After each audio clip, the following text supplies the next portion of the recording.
I think I wasn't prepared for how vulnerable I feel right now. Considering I wrote those lyrics. Considering that that song really was about me when I wrote it. Today's conversation bases itself on a question, which is, what do you base your opinion of yourself on? What do you base your opinion of yourself on? And how are you adding up in your life? How are you adding up to yourself? How's it going? Because the title of my talk today is, It'll Never Add Up. Your life will never add up if you're trying to add it up using the wrong formula. And I can honestly say that I used the wrong formula for many, many, many years. And the irony of that is, of course, I had a very great success using that formula at succeeding in life. I did get to really step to the top of my career by using that formula. The problem was, at the top of my career, after using that formula, I wrote that song because that's what I was feeling. And I wrote that song because I was feeling that way after being a member of Dr. Eric Butterworth's church for about a year. Because this song wasn't in the off-Broadway production. It came when I came out here, when we brought the show out here to the Tiffany in 1992.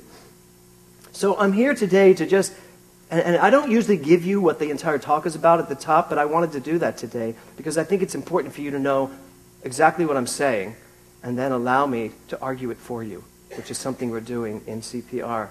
Your life will never add up if you are trying to add it up with the wrong formula.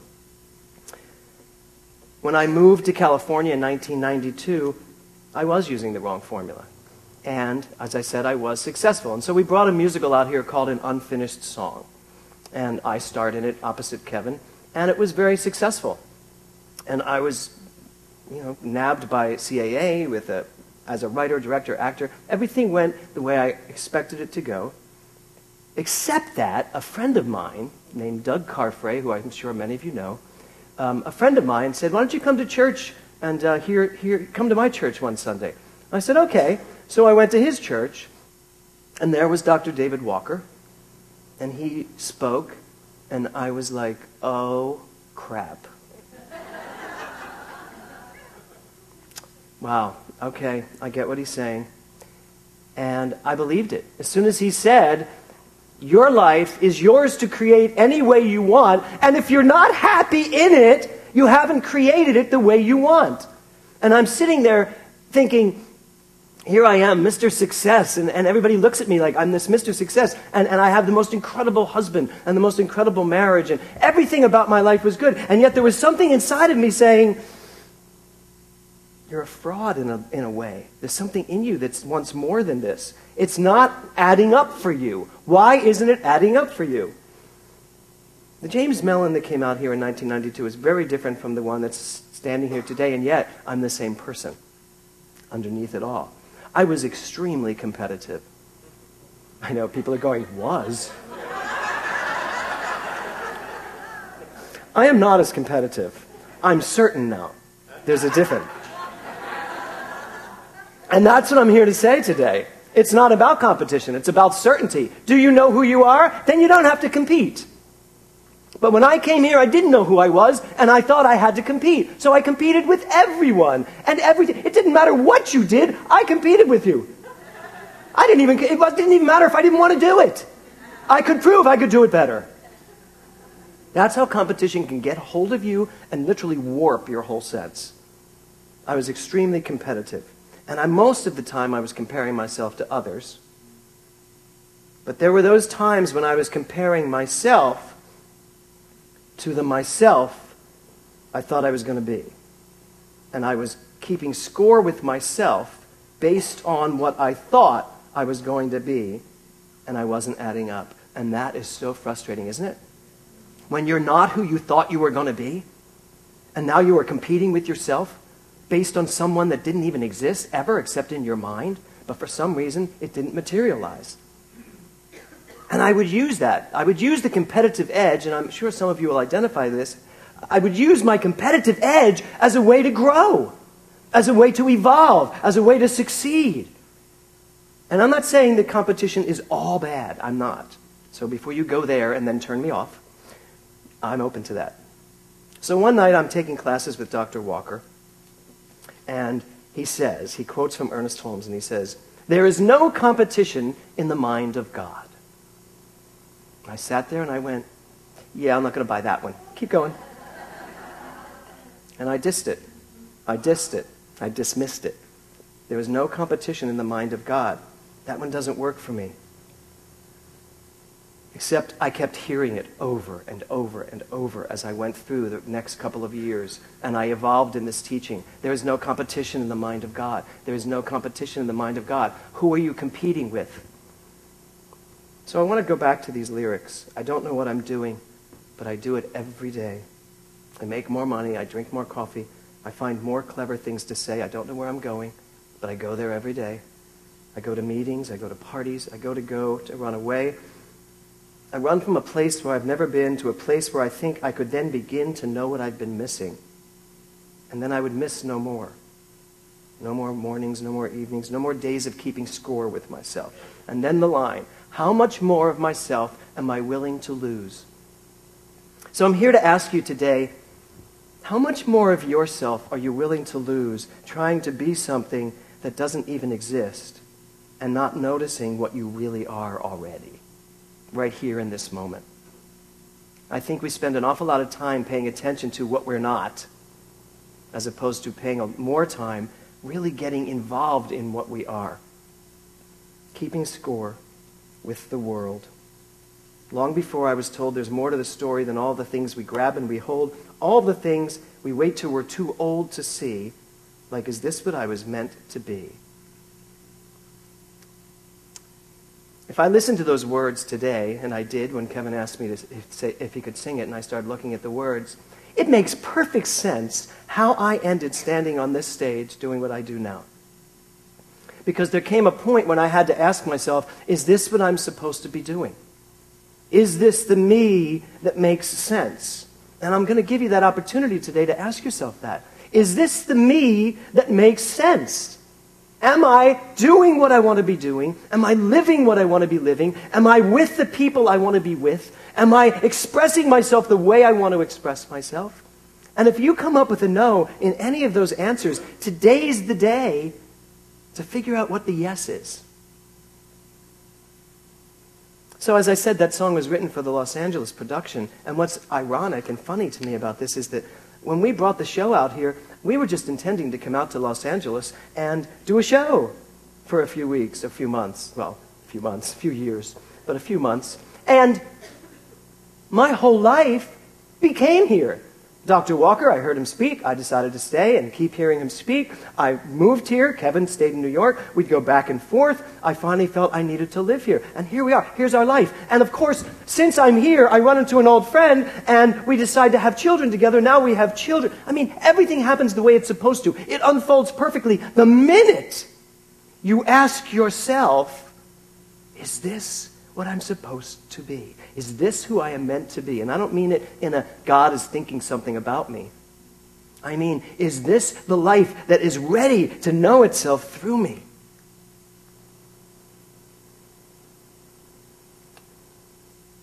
One of the biggest issues I think I want to talk about today is comparing yesterday to today and projecting ourselves for tomorrow. You know, there's this tally that goes on sometimes in our minds. We keep a tally of all the things that are adding up or not adding up. Do you ever feel like you have a tally that's going on? Like, okay, that worked, that didn't work. Whoa, I shouldn't be that. I should be here by now. How many people do you hear, or maybe you do, say to yourself, by this point in my life, I should be here? The answer is no, you shouldn't. Because if you're here, this is exactly where you should be. Life is always unfolding perfectly. Do I believe that or not? Yes, I do believe that. So that means I'm exactly where I'm supposed to be. But I can tell you one thing that I finally understand. The minute you decide to put on the gas, life speeds up for you. And things happen faster.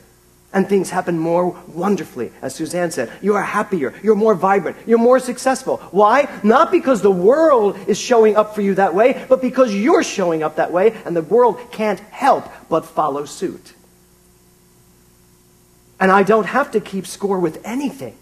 It just does what it does. I can stop trying to add up to something in my life. You know, one of my mottos is my success is non-negotiable. My success is non-negotiable.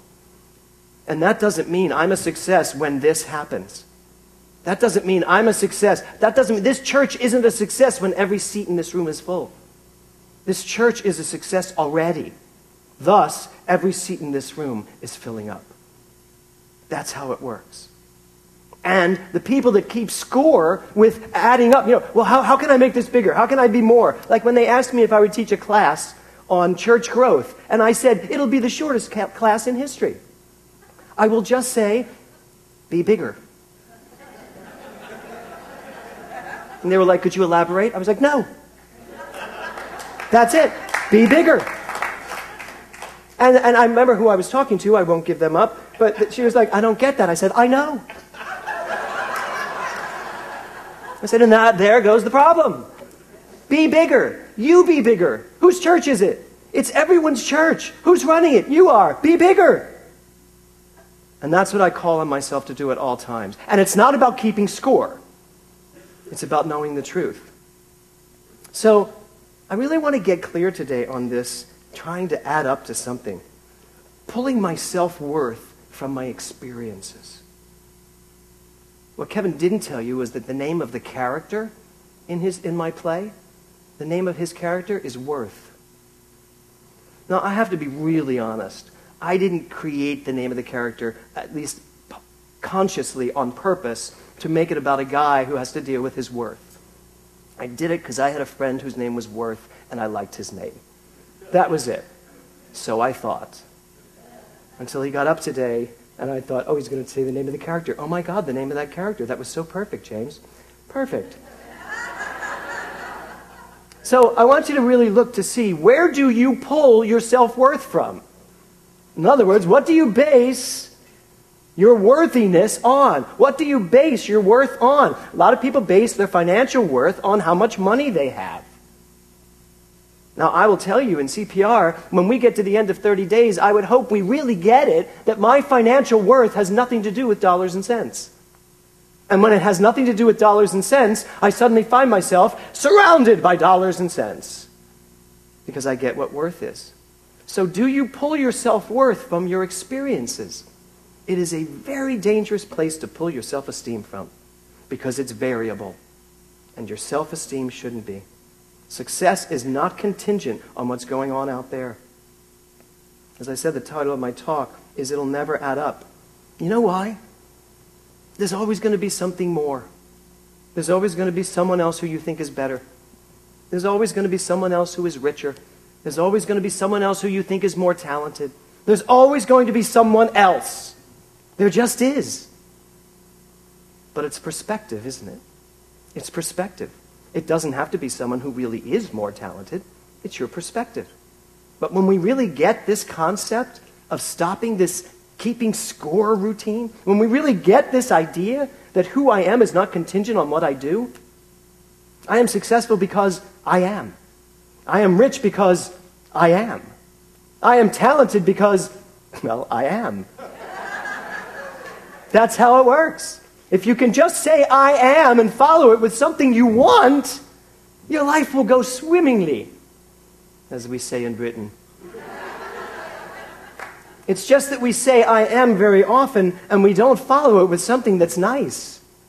I am annoyed. And the law says, okay, here, try this out. This will annoy you. I mean, that's how it works, right? So last night, we went to see The Avengers. Oh, isn't it a really great movie, isn't it? Lots of eye candy. So we went to see The Avengers. And we had to split up. So Kevin and I sat in front of Will and Nora and Daisy and Lulu. And so they were sitting behind us. And we're watching the movie, and it's really a fun movie. And I will say, I have to say, you know, there was I've never seen so many perfect specimens of mankind on the screen at once in the same scene. And I was aware of that, obviously. And from behind us, we hear from Daisy and from Nora, "Oh my God, they are so hot." And I turned to Kevin and we were like, "Okay, it's starting." Yeah, okay. And they're leaning over. This is the best part, having gay fathers. Nora leans over and goes, "Aren't they hot?"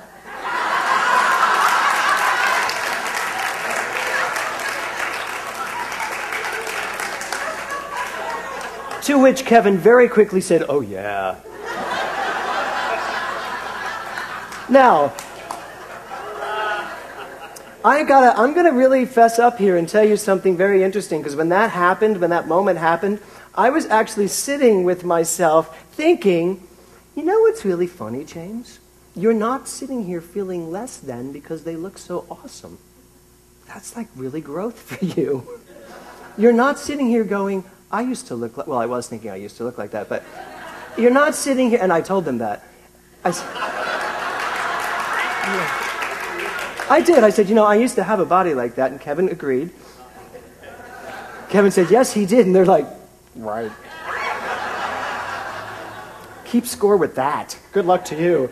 So, you know, I'm sitting there and I'm thinking, no, this is really growth. This is really growth. I'm not sitting here thinking, oh my God, I'm 57 years old. I will never look like that again. Now, I'm owning up to that. I want you to really think to yourself, how often do you go through your day looking back and thinking, oh, that's lost. It's time to stop that. But I was so excited that I actually wasn't there. Because frankly, if I saw that movie 20 years ago, I would be at the gym before I got home from the movie. I would. I would be at that gym so fast, getting these pecs to be the exact same size as Dr. America, Mr. America, whatever his name was. Who was it? Captain America. See, that's how much I paid attention. Captain America. Although I would probably have worked a little bit harder to move into the Thor character. Yeah. I'd be happy with the Arrow guy. Whatever. So I would have been at the gym. You know? But instead, I went for Ben & Jerry's ice cream. And I thought, now that is growth. That is spiritual growth. That is me knowing who I am and knowing that I refuse to compete with anyone on a screen, with anything in the world of form. I refuse to compete with my own self from the past. And I refuse to compete, listen very closely, with anything I may think about the future. Because it's way too easy to sit in this moment and compare myself to who I should be. Or even to compare myself to where I think I'm going. I don't know where I'm going. I don't know where I'm going. I just know this. Wherever I'm going, as Suzanne said, is better than right here, and the next day is better than that, because God always moves forward. God always evolves into a higher state of form. Just look at our history. Just look at where we've come from and where we keep moving forward to. So, I have some questions for you. And I want you to answer them very honestly. Just see what comes forward. First one, who do you compare yourself to? Who do you compare yourselves to? Are you still comparing yourself to your parents? Are you comparing yourself to your siblings, to your brother, to your sister? Bless you. Somebody recently, when I grew this, said to me, you know, you look just like your brother. And I had a moment of, this kind of like, oh, really? Okay. And then I thought to myself, do I still compare myself to my older brother? Do I compare myself to my older, butch, masculine brother? No, I don't. I don't. And I don't compare myself to myself either in that situation. So, who do you compare yourself to? What do you compare yourself to? What ideas do you compare yourself to? Are you in a business that has you compare yourself to the people that you work with? Are you as good as they are? Are you better than they are? Must you be better than they are in order to be okay with who you are? What do you compare yourself to? What idea do you hold yourself to? What idea do you hold yourself to? What concept do you use to hold yourself accountable to yourself? What concept? What's your standard? We all have standards. We all have things that we hold ourselves to. But today, I would like to kind of blow all that out of the water. I'd like to give you a break. I'd like to really let you take the monkey off your back. And I'd like you to think about only allowing yourself to be comparative in terms of spiritual logic. Spiritual logic. Not what goes on in the world out there, but spiritual logic. And here it is. God is all there is. And if God is all there is, then I am that. And if I am that, then there's my standard. So if I'm going to compare myself to anything, it's going to be to my highest self. William Morris wrote this: competition breeds degradation. Competition breeds degradation. So my talk title, it'll never add up. We have to stop trying to add up to anything. It is just a waste of time. You have nothing to add up to. You have no one to be other than who you are right now. The minute you decide that who you are right now is, as Dr. Walker says, enough, always has been, always will be. Who you are right now is perfect in every way. And I know you can sit there and say, oh, I know, but what about this? What about this? You think that's perfect? You should know this. It doesn't matter. It really doesn't matter. It's in the past, as they say in Lion King. Hakuna Matata. It's in the past. What's right here, right now before you? The perfection that you are. Franklin Delano Roosevelt wrote this: competition has been shown to be useful up to a certain point and no further. But cooperation, which is the thing we must strive for, begins where competition leaves off. Cooperation begins where competition leaves off. So I would like to say, we sing, I release, I let go. I would like to say that every single person in this room today can walk out of here and let go of their need to compete with anyone, with anything, let go of their need to compete with themselves in the past or even in present or in the future, to just let go of the concept of competition completely. But it's not enough to just let go of things that don't work. It's not enough to just let go of beliefs that no longer serve me. What I must do is replace it with the truth, with the absolute truth. And the truth is, it's time for us to start cooperating with the law. It is time for us to start cooperating with spiritual logic. You will never, ever, ever add up to anything if you use a formula of adding up based on experience. But you will already be equal to everything it is you say you desire the minute you use the formula of spiritual logic. And that is very simple, and we can all remember it. Right where I am, God is. We say it every single Sunday. My success is non-negotiable. My prosperity is non-negotiable. My health is non-negotiable. My love is non-negotiable. My creativity is non-negotiable. The only thing that matters is that right where I am, I know that's where God lives, because that's where I live.